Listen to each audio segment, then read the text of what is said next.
24장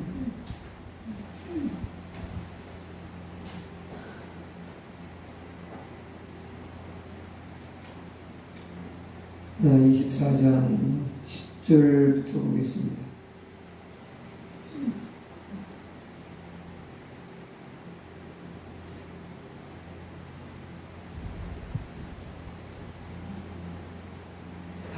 사무엘하 24장 10절부터 13절까지는 교도하겠습니다. 다윗이 인구수를 조사한 후에 그 마음에 자책하고 여호와께 아뢰되 내가 이 일을 행함으로 큰 죄를 범하였나이다. 여호와여 이제 간구하옵나니 종의 죄를 사하여 주옵소서. 내가 심히 미련하게 행하였나이다 하니라.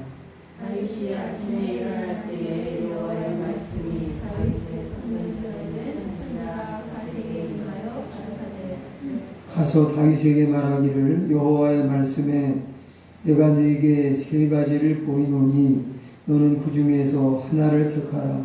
내가 그것을 네게 행하리라 하셨다 하라.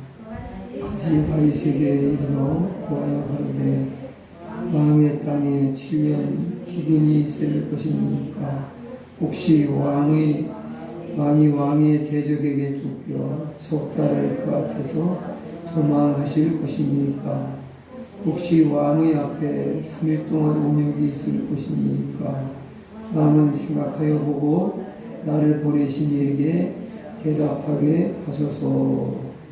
아멘.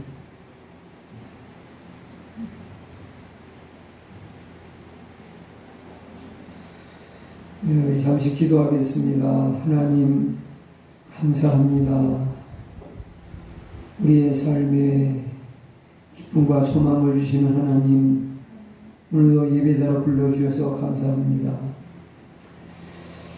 하나님, 예배하는 우리 한 사람 한 사람의 마음 가운데 임재해 주시고 이 밤에도 생명의 말씀으로 모두를 축복해 주시기를 원합니다. 홍인호 권사님 자녀를 통해 주님께 감사와 영광을 돌리게 하옵소서 하며 하나님께 힘을 드렸습니다. 또 11절을 구별해서 하나님께 감사함으로 드렸습니다. 권사님이 이제 마음과 삶을 담아드리는 귀한 인물을 축복해 주시기 원합니다. 하나님 그 사람의 삶을 지켜주시고 복되게 하시기 원합니다. 늘 하나님의 은혜 가운데 지켜 보호하사 강건하게 하시고 또 마음의 간절한 소원과 기도를 응답해 주시기를 원합니다. 하나님 아버지 특별히 귀한 자녀 김우석 집사를 축복해 주시고 그의 삶을 축복해 주시기를 원합니다. 그의 이제 사업을 축복해 주시고 또 그의 믿음의 삶에 주의 은혜가 충만하게 하옵소서. 또 주 안에서 가정을 이루어 하나님께 영광 돌리게 하시며 그가 찬양으로 하나님께 영광 돌릴 때에 큰 은혜 받게 해 주옵소서. 아버지 하나님, 이제 김용인 권사님도 하나님께서 은혜로 늘 지켜 보호하시고 하나님의 은혜 가운데 지켜주시고 동행하여 주옵소서. 권사님 밤의 말씀을 통해 큰 깨달음과 은혜를 얻는 시간 되게 하옵소서. 아버지 하나님, 또 지혜와 집사님 하나님께 오늘도 삼남의 귀한 자녀과 함께 하나님께 예배합니다. 주를 찬양합니다. 그 마음 받아주시고 축복해 주옵소서. 아버지, 그의 경배와 찬양 가운데 또 말씀을 사모하는 그 심령에 하늘 눈을 여시고 큰 은혜 베풀어 주시기를 원합니다. 또 지성이 지연이 삼남의 자녀들을 하나님의 은혜 가운데 건강하고 바르게 하나님 기뻐하시는 믿음의 자녀들을 훌륭하게 자라도록 축복하옵소서. 또 김태길 집사님을 늘 지켜주시고 동행하여 주옵소서. 또 남주와 여중에 하나님께 감사함으로 힘을 드리며 이 시간도 말씀의 도구로 쓰임받기 원하며 온전한 예배자로 하나님께 영광 드리기 원합니다. 받아주시옵소서. 온라인으로 가정에서 예배하는 성도들을 아버지 귀한 예배 받아주시고 저들의 마음 가운데도 하늘의 음식 허락하여 주시고 생명의 말씀으로 저들을 축복하옵소서. 이 시간 주의 종의 입술을 주장하시고 마음과 생각을 주장해 주셔서 하나님의 거룩하신 뜻만을 들은 이게 구주감이 없게 하옵소서. 예수님의 귀하신 이름으로 축복하며 기도합나이다. 아멘.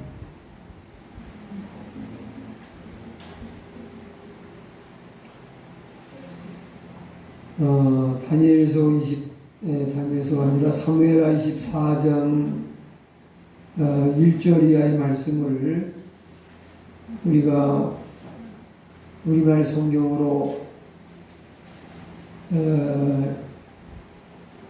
읽으면은 좀 오해할 소지가 있습니다. 하나님께서 다윗으로 하여금 죄를 험하게 마음을 격동시키시고 그리고 죄를 지니까 또 벌을 내리시는 이런 이해할 수 없는 그런 하나님으로 우리가 오해를 하기 쉬워요. 그런데 그게 아니라고 우리 지난번에 말씀을 드렸죠. 다윗이 마음의 미혹을 받아서 하나님이 기뻐하시지 않는 그런 일에 집착하고 또 그 일을 하고 싶어서 막 마음이 불길이 일어날 때에 하나님께서 그의 마음을 붙들어 주시고 지켜 주시면은 그걸 이길 수 있는데 이제 하나님께서 그 마음을 하나님이 이제 지키시지 않고 그냥 보내주셨다는 거죠. 그러니까 하나님이 붙들어 주시지 아니하시면 이렇게 신앙이 하나님 하나님 보시기에 정말 합하고 훌륭했던 이런 다윗 같은 사람도 이렇게 미혹과 죄에 빠져서 넘어질 수 있었다 하는 것이죠. 그리고 또 하나, 다윗이 저지른 잘못이 뭡니까? 이스라엘 온 백성들의 수를 세도록 한 게 아닙니까? 즉 인구 조사를 하도록 부하 장수에게 명령을 내려서 인구를 조사하게 했다는 겁니다. 인구 조사하는 게 뭐 잘못인가? 그렇게 우리가 또 오해를 할 수가 있습니다. 인구를 조사하는 것 자체는 그거는 뭐 나쁜 일이 아니죠. 또 필요하면은 인구를 조사할 수도 있어요. 또 인구를 조사하는 게 또 국가를 운영하고 이끌어가기 위해서 필요한 자료입니다. 그래서 우리나라에도 그 통계청이라는 국가기관이 있어서 이런 여러 가지 자료들을 통계를 해요. 그 중에서 이제 인구 수를 또 헤아리고 인구 수도 구체적으로다가 노인 인구가 얼마고 또 이제 어린 아이들 인구가 얼마고 또 남자의 인구가 얼마고 여성의 인구가 얼마고 이렇게 또 구체적으로 여러 가지 통계를 내죠. 그건 다 국가를 운영하고 경영해가는 데 있어서 필요하기 때문에 해요. 그래서 인구 조사를 하는 것 자체는 선도 아니고 악도 아니에요. 그렇지 않습니까? 필요하면 할 수가 있는 겁니다. 그런데 뭐가 잘못이냐? 하나님은 중심을 보십니다. 인구를 조사하는 다윗의 의도가 다분히 불신앙적이고 인본주의적이고 하나님보다 사람의 수를 신뢰하는 또 자기가 지금까지 이제 다스려온 자기의 세력과 나라의 그 크기를 과시하고자 하는 그런 교만함과 자랑하고자 하는 마음과 그런 게 있죠. 그 중에서도 가장 하나님을 어렵게 하는 것은 뭐냐면 불신앙입니다. 그러니까 사람 인구 수를 조사한다는 것은 다윗에게는 어떤 의도가 있냐면은 군사로 차출할 만한 그런 젊은 장정들이 얼마나 되느냐 하는 것을 조사하는 겁니다. 그러니까 자기들이 군사로 차출할 수 있는 군대의 수가 많으면은 아무래도 자기의 힘이 강하고 자기의 나라에 강하니까 그거를 계산하고 있는 거죠. 근데 다윗이 언제 군사력을 가지고 전쟁에서 이겼습니까? 하나님의 은혜로 전쟁에 이겼고 하나님의 은혜로 거기까지 왔는데 에베네셀의 하나님의 은혜로 거기까지 살아왔는데 지금 하나님의 은혜를 잊어버리고 지금 사람의 수를 믿고 과시하고자 하는 그런 불신앙적인 요소가 있기 때문에 사람은 모르죠. 그러나 중심을 깃들어보시는 하나님은 속일 수가 없어요. 그래서 그 중심이 괘씸하기 때문에 하나님이 내버려 두신 거예요. 네? 그리고 이제 그리고 나서 이제 오늘 다윗이 이제 바로 보이게 된 그런 반응이죠. 다윗이 잘못을 저지르기도 참 여러 번 했지만은 그것도 큰 잘못, 큰 죄도 범했지만은 다윗의 장점은 본 것 같아요. 죄를 안 지어서 훌륭하고 신앙이 하나님이 쓰실만 했던 겁니까? 다윗은 실수가 없는 사람도 아니고 완전한 사람이 아니에요. 의로운 사람은 더더욱 아니에요. 근데 다윗의 장점 중에 하나가 뭐예요? 네, 그렇죠. 깨닫고 회개를 신속하게 해요. 네. 스스로 깨닫던지 누가 가서 죄를 깨닫도록 이렇게 얘기를 해주든지 그러면 거부하지 않고 변명하지 않고 한마디 변명도 안 하고 깨끗이 인정하고 아주 신속하게 회개를 해요. 그렇죠? 예. 그래서 많은 사람들이 변명을 잘해요. 근데 그렇게 변명하는 것은 하나님 앞에 저는 아주 구질구질한 인생의 모습이다.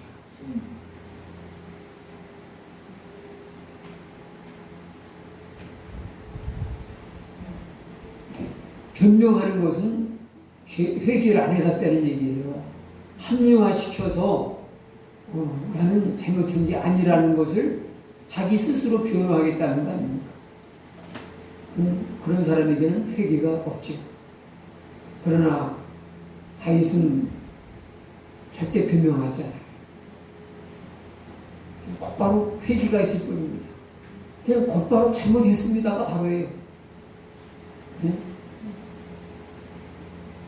그게 바로 다윗의 하나님이 기뻐하시는 모습이 아닙니까?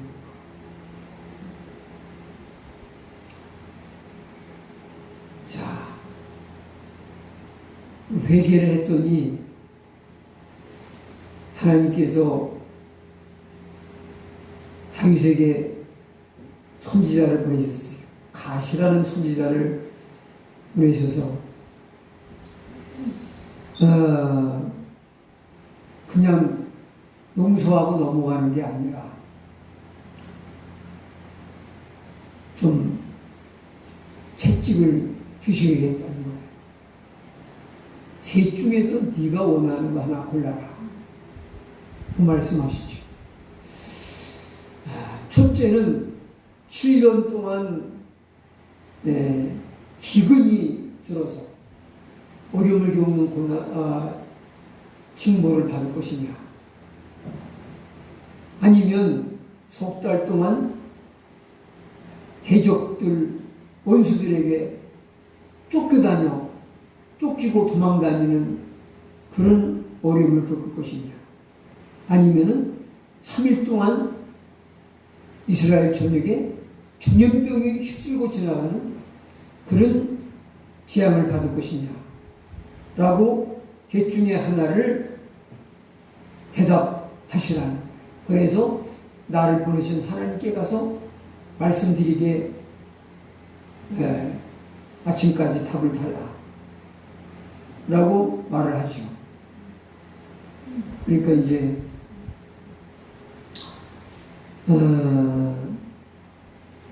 다윗이 어떤 걸 택합니까? 3일 동안 전염병이 온 이스라엘을 휩쓸고 지나가는 그런 신고를 받겠다고 해요. 그건 7년 동안 기간적으로도 짧은 거, 우리가 우리 사람은 길면 지치잖아요. 그러니까 제일 짧은 거를 택한 것 같아요. 그리고 다윗은 누구한테 쫓겨 도망다니는데 아주 진절미가 나는 사람이기 때문에 또 석 달 동안 원수에게 쫓겨다니고 도망다니는 게 또 싫었나 봐요. 그래서 세 번째 징벌을 받겠다고 합니다. 근데 이 첫 번째하고 마지막 세 번째는 참 온 백성들이 다 같이 고통을 겪어야 되는 그런 징벌이었습니다. 그래서 세 번째 그 징계인 전염병이 온 이스라엘을 3일 동안 휩쓸고 지나가는 그런 이제 벌을 받게 되죠. 그래서 백성들이 수없이 많이 죽습니다. 우리 한번 15절을 보세요. 얼마나 많이 희생이 됐는지. 이에 여호와께서 그 아침부터 종하신 때까지 온역을 이스라엘에 내리시니 밤부터 그 새벽까지 백성의 죽은 자가 7만이니라.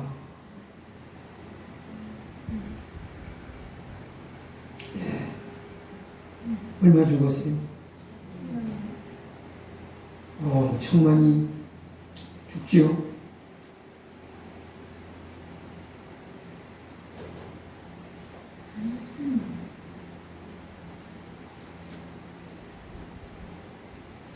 근데 죄는 다윗이 졌는데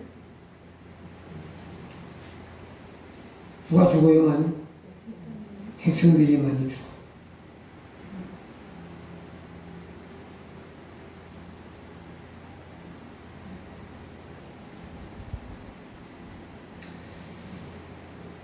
이렇게 사람들이 죽어가니까 다윗이 얼마나 마음이 아프겠어요. 그래서 보다 못해서 기도하죠. 여호와께 아뢰어 가로되 17절에 보니까 나는 범죄하였고 악을 행하였사거니와 이악 우리는 무엇을 행하였나니까 청컨대 주의 손으로 나와 내 아비집을 치소서. 이 백성이 뭘 잘못했습니까? 제가 다 잘못은 저에게 있지 않습니까? 저와 저의 가문, 저의 집안을 치십시오.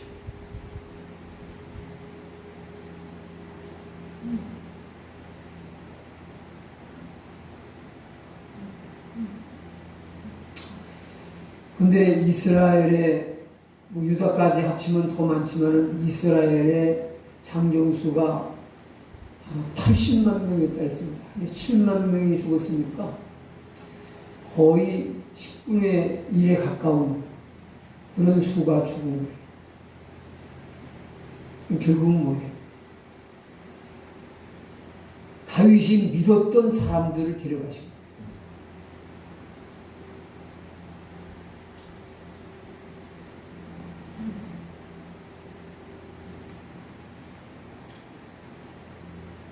자, 여기 이제 하나님의 깊은 섭리와 뜻에 대해서 파헤치려고 하면은 이건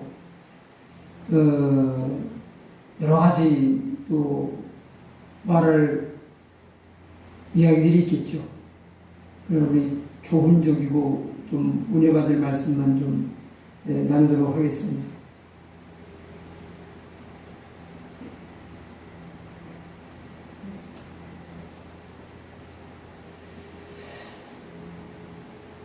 아마 여기 보면은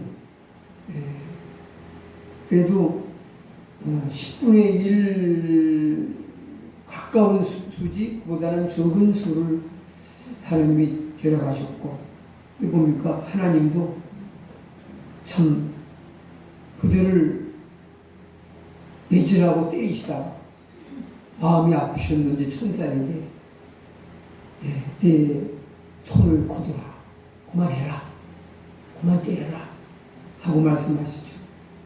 고고하고 다윗의 정말 마음이 아파서 백성들을 때리지 말고 저를 때려달라고 그렇게 기도하는 내용이 덧붙여 나오는 걸 볼 수 있죠. 자, 그런데 우리 한번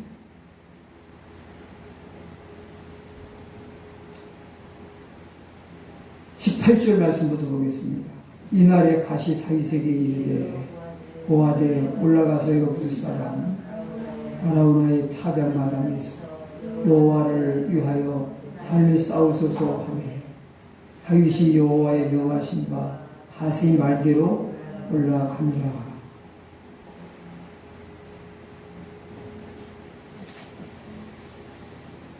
자, 하나님께서 이제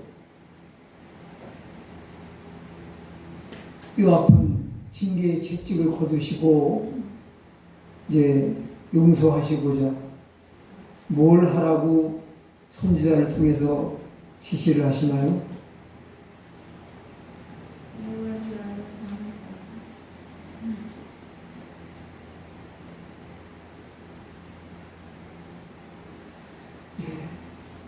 하나님께 아라우나의 타작마당에서 여호와를 위하여 담을 쌓으라고 그러죠.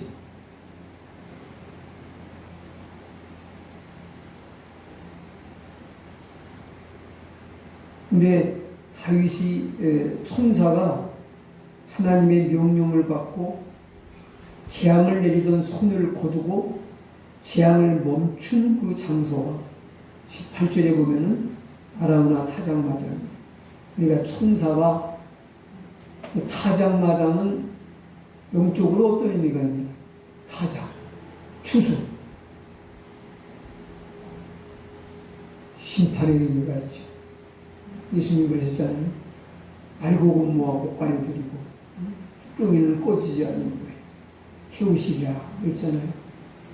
그러니까 타작마당은 심판을 상징하는 장면인데 거기에 천사가 내려와서 온 이스라엘을 향하여 손을 들고 재앙을 쏟아버려요.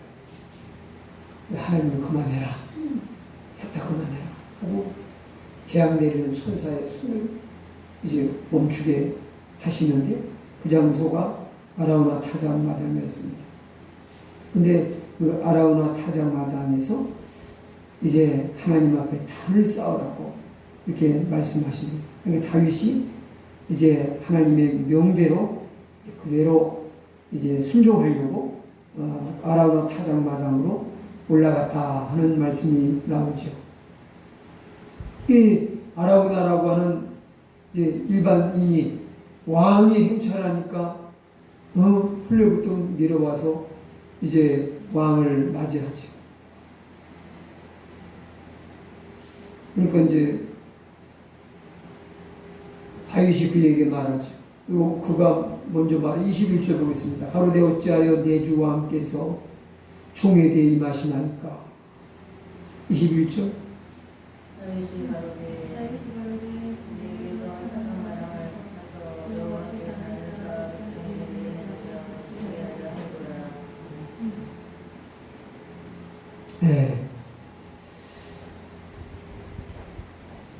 이 왕이 행차해서 개인의 집을 방문한다는 게 얼마나 정말 놀랍고 탕원스럽습니까? 그래서 이제 달려나와서 얼굴을 땀이 되고 절을 하고 어찌하여 내 주 왕께서 중에게 임하시나이까. 그러니까 다윗이 내게서 타작마당을 사서 여호와 하나님께 단을 쌓아 백성들에게 내리는 재앙을 그치게 하려고 내가 왔다. 그래요.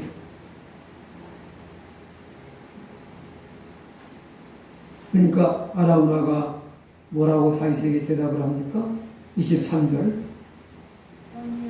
왕이여 아라우나가 이것을 다 왕께 드리나이다 하고 또 왕께 이르되 왕이 하나님 여호와께서 왕을 기쁘게 받으시기를 원하나이다. 이 아라우나라는 사람이 내가 이 타작마당을 돈 주고 사가지고 여기다 탄을 쌓고 하나님께 번제를 드리겠다고 하니까 돈을 받겠다고 해요? 그냥 드리겠다고. 하나님께 제사 드리시라고. 하나님이 왕을 기쁘게 왕의 제사와 마음을 기쁘게 받으시기를 원한다고 그러죠.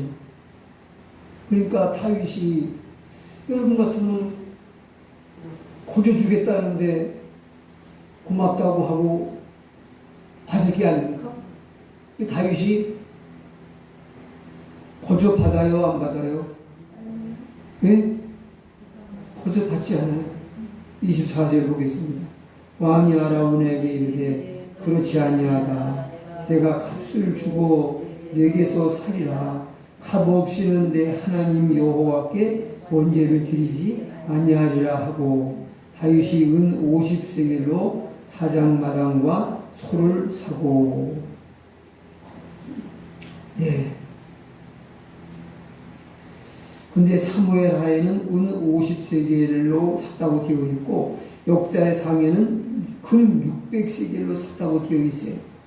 어느 쪽이 맞는 거예요? 물론 둘 다 맞죠. 근데 왜 가격이 다르냐? 네? 이 뭐냐면요. 이 단위도 차이가 나지만은 사무엘 하에는 은이에요. 이 역대상에 보면 금입니다. 더 달라요. 그 준 액수도 다르고. 근데 여기 보면은 사무엘 하에는 타작마당과 뭐예요? 속값입니다. 그리고 역대상은 그 부지를 다 사는 거예요. 그러니까 아라우나가 가지고 있는 그 자기 집터 이 모든 걸 다 샀어요. 그러니까 부지가 넓으니까 그 돈이 많잖아요. 네? 그래서 왜냐하면은 나중에 그걸 다 사게 되는 이유, 하나님의 섭리인데, 그러니까 가격이 차이가 나죠. 네? 사무엘 하는 제사 드리기 위해 당장 필요한 것만 일단 주고 나중에 그걸 다 다윗이 사게 된 것을 역대기에는 말하고 있는 거니까 어느 쪽도 틀린 게 아니에요. 둘 다 맞는 거죠. 이해가 되시죠? 네. 그래서 또 여러분이 성경을 많이 보시다가 이거 왜 이상하다? 이거 왜 안 맞지? 왜 사무엘아 말씀하고 이제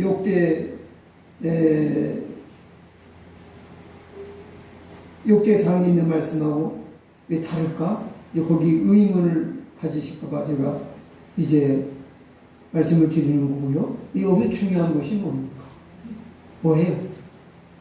가격도 내가 볼 때는 아주 후하게 쳐서 아라우나가 억울하지 않게 다른 곳에다가 더 넓은 땅, 더 좋은 곳을 마련할 수 있도록 아주 후하게 쳐줬을 것이라고 생각이 돼요.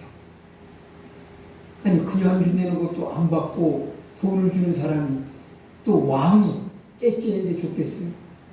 다윗이 이제 왜 굳이 값을 주고 사서 제사하겠다는지 우리 그 이유를 알면은 다윗은 가격을 째째하게 파는 사람이 억울하게 그렇게 하지 않았을 것이다. 어쨌든 중요한 것은 뭐냐? 값을 지불했다는 것이에요. 예? 값을 지불했다는 것. 근데 요즘 우리 하나님께 예배하는 사람들은요, 값을 안 지불한 공짜 제사를 드리려고 하는 사람들이 많아요. 공짜 제사라는 뭐냐? 쉽게, 편하게. 쉽게, 편하게. 네. 권사님이 이제 오늘 저 어려운 과정을 잘 마치셔서 축하드려요. 제가 이제 제 아내한테는 아침에 축하했어요. 졸업 축하한다. 네, 근데 참 피곤하실 텐데 오셨잖아요. 그러니까 하루 종일 뭐 몸을 피곤하게 뭐 쓴 일이 없어가지고 아주 그 몸이 가벼운 날보다 오늘도 하루 종일 강의실에서 힘드신데도 온 거니까 값을 치르는 거예요. 또 예물까지 들어가면서 하니까 값을 치르면서 예배 드리는 거죠. 근데 확실히 제가요, 저도 예배 생활 해보니까 값을 치르면서 드리는 예배가 은혜가 돼요. 은혜가 돼요. 하나님의 은혜가 확실히 달라요. 그러니까 다윗은 뭐냐? 값 없이 공짜 예배 안 드리겠다. 내가 드릴 예배는 내 마음 다해 내 있는 거 드려서 하나님께 내가 드려야지. 네가 준 거 드리면 네가 드리는 거지 내가 드리는 거야? 그러니까 내 거 드릴게. 그거예요. 이해가 되세요? 네.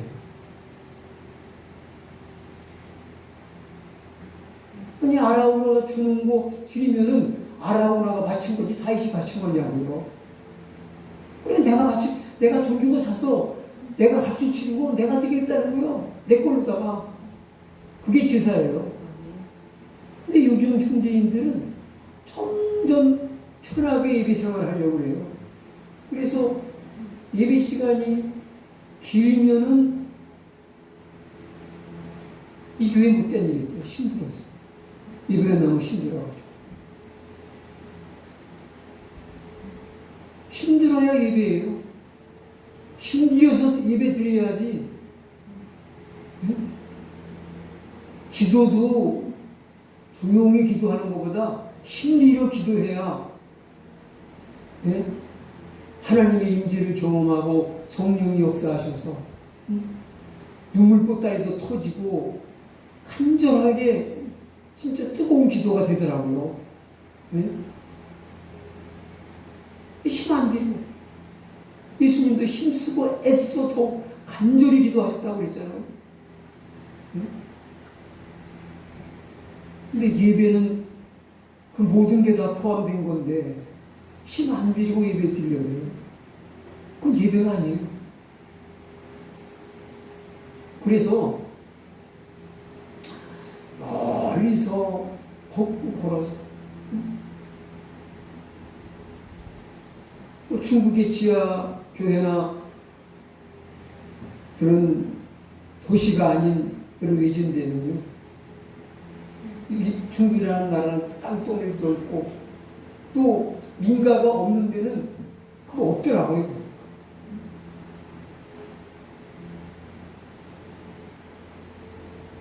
근데 이웃 마을에서 예배드린다. 근데 복음을 들은 적이 있어서 가서 말씀 듣고 은혜 받고 싶다. 그러면은 2시간을 걷고 3시간을 걷고 4시간을 걸어서 예배 드리러 모인다는 거죠. 그러면 그렇게 힘들게 와서 예배 드리는데 눈물 바다가 되고 은혜가 강주처럼 넘치는 그런 체험을 하고 간다는 거죠. 그러니까 그 모든 것을 마다하지 않고 또 겨울에 얼마나 춥습니까? 한국 날씨는 이건 뭐 아무것도 아니죠. 이 집사님 연변 날씨 엄청 춥죠? 네?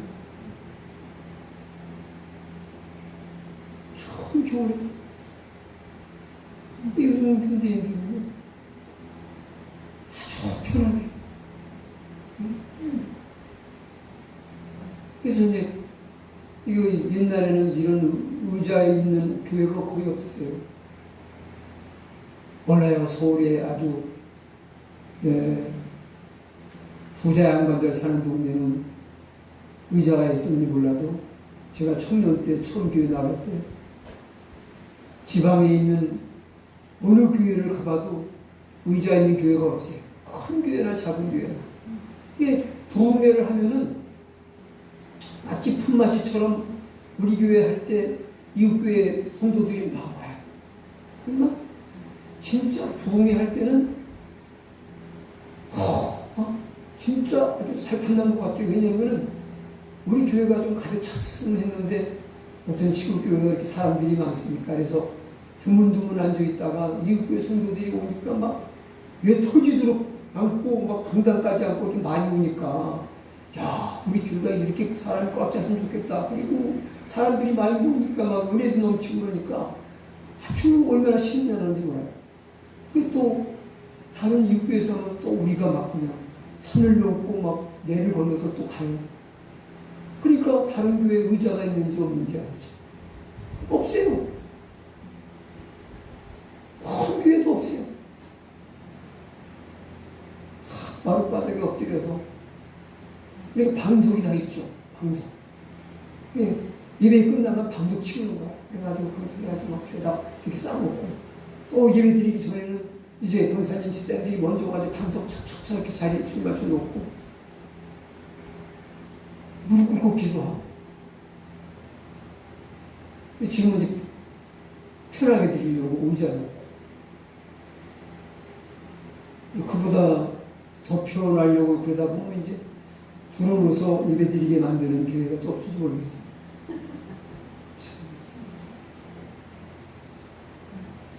자, 이제 그만 좀 하고요.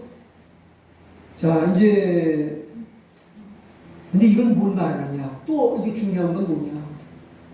우리의 죄는 우리가 하나님께 구약에 피를 흘리는 제사를 드리는 것은 중요한 핵심은 죄인이 죄를 씻음받는 거잖아요. 용서받는 거잖아요. 죄 용서받고 구원받는 것은 공짜가 아니다. 반드시 대가를 지불해야 되는 일이라는 것을 말씀하고 있는 거예요.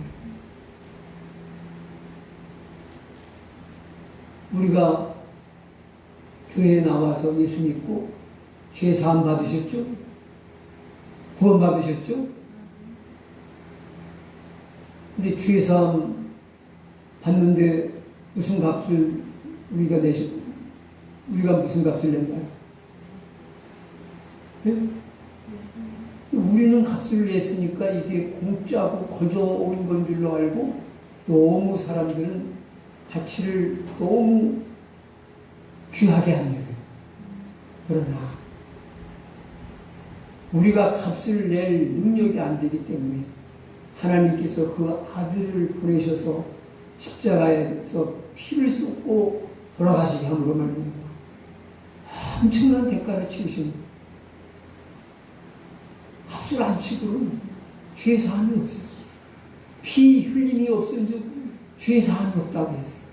피 흘리고 죽는 게 값을 치르는 거예요. 아니 그보다 더한 값이 있어요? 네?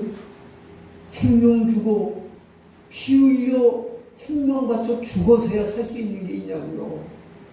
우리의 구원의 값은 피 흘려 죽어주심으로 피값과 생명의 대가를 치루어짐으로 사서 주신 거예요. 응?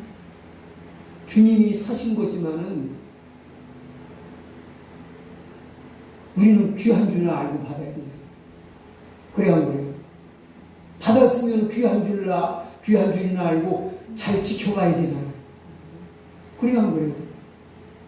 근데 요즘 하나님께서 마음이 조마조마하시고 아주 안타까우신 게 많을 거예요.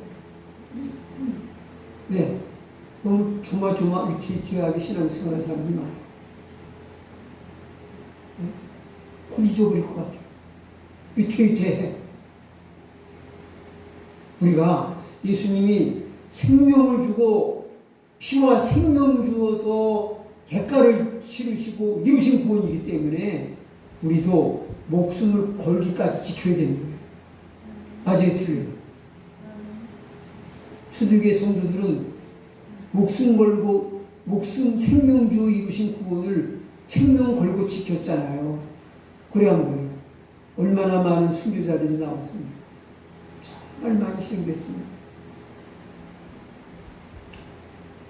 우리나라에도 이 복음을 위해서 피와 생명을 주어 이루신 이 구원의 복음을 전달해 주기 위해서 순교하신 선교사님들이 있습니다.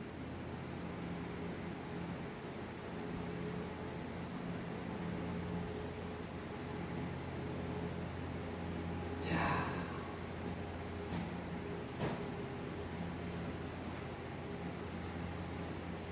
여기 아라우나 타작 마당을 이제 1차적으로 하나님이 명령하신 것을 순종하기 위해서, 제사하기 위해서 그 마당 조그만 거 하고, 네? 타작 마당이 뭐 커봐야 얼마나 큽니까? 우리 교회보다도 작아요. 그만한 땅하고 소 한 마리 사서 하나님께 번제 드리고, 이제 나중에 그 넓은 땅을, 아라우나의 소유의 땅을 다 사요.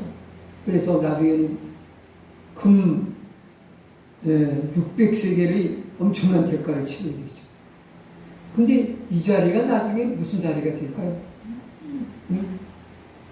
이 뭐예요? 다윗이 이 마지막 제사를 드린 이 사무엘하를 끝나면서 마지막 드린 이 제사 드린 자리가 무슨 터가 될까요? 왜? 성전 터가 됩니다. 성전. 예? 솔로몬이 여기다 성전을 줘요. 여기가 예루살렘이에요. 그리고 올라가죠. 예루살렘에 꼭대기 있거든요.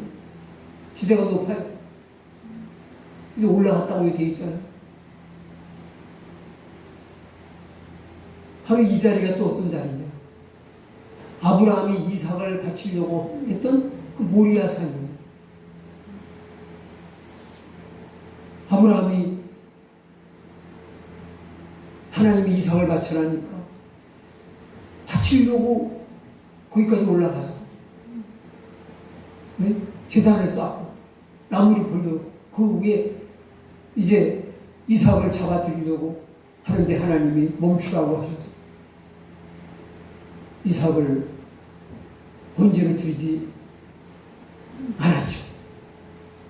하나님이 마음을 보신 거지 진짜 이삭을 죽이라고, 죽여서 짐승처럼 제사하라고 하는 게 아니기 때문에 하나님은 사람을 진짜 죽여서 제사하는 것을 명하신 적이 없어요.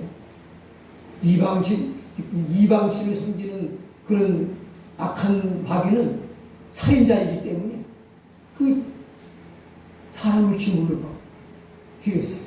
근데 하나님은 그런 분이 아니에요. 근데 제사를 드리라고 불러오셨으니까 제사를 받으셔야 되잖아요.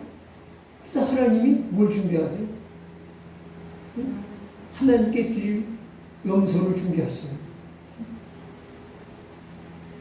그래서 이삭이 죽을 걸 하나님이 예비하신 여호와 이레의 제물로 하나님께 제사를 드려요. 그 제물이 누구냐? 바로 그 모리아산에 오셔서, 바로 그 자리가 뭐냐? 그 성전에 있는 그 자리가 예수님이 십자가에 달려 돌아가시는 자리가 돼요.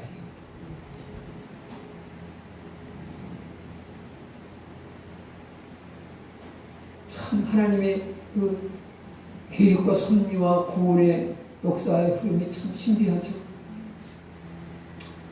그러니까 그거를 남의 땅에다 하나님께 그 땅을 성전 지을 땅으로 바쳐야 되니까 돈 있는 왕인 다윗이 그걸 다 사야 되잖아요.